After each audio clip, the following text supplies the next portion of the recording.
Goeiedag, ek groet jou in die kosbare naam van Jesus Christus. Ek dink jy sal met my saamstem, dat soms doen 'n mens dinge, wat jy wens, jy nie gedoen het nie. Soms sê 'n mens dinge, wat jy wens, jy nie gesê het nie. Soms maak 'n mens keuses, wat jy wens, jy nie gemaak het nie.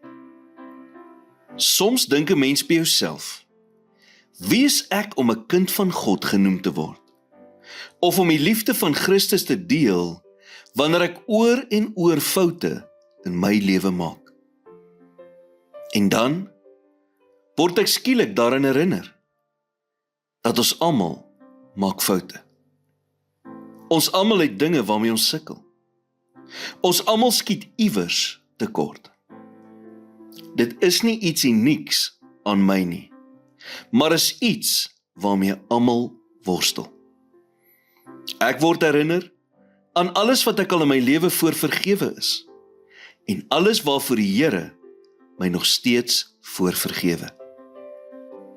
Ek word daaraan herinner dat hy alles weet wat ek sou doen, alles wat ek sou sê, elke keuse wat ek sou maak.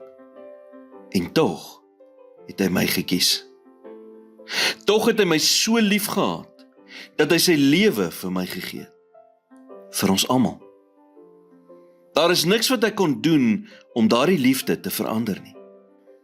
Daar is niks wat ek kon doen om daardie liefde weg te neem nie.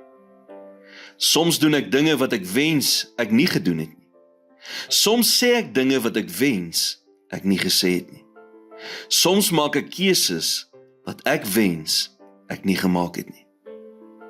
Maar bo dit alles, sê die woord in Romeine 8 vers 38 en 39, want ek is verseker, dat geen dood of lewe of engele, of owerhede of magte, of teenwoordige of toekomende dinge, of hoogte of diepte, of enige ander skepsel, ons sal kan skei van die liefde van God, wat daar in Christus Jesus, ons Here is nie.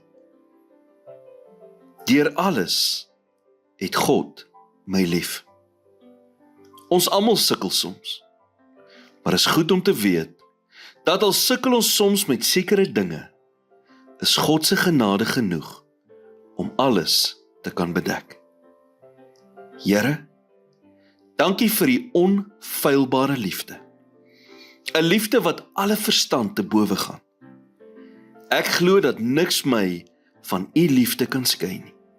Nie lewe of dood nie, nie engele of bose magte nie, nie eens die uitdagings en onsekerhede van hierdie wêreld nie.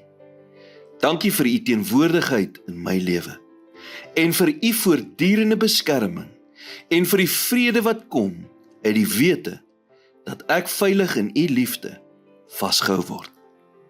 In Jesus naam bid ek dit. Amen.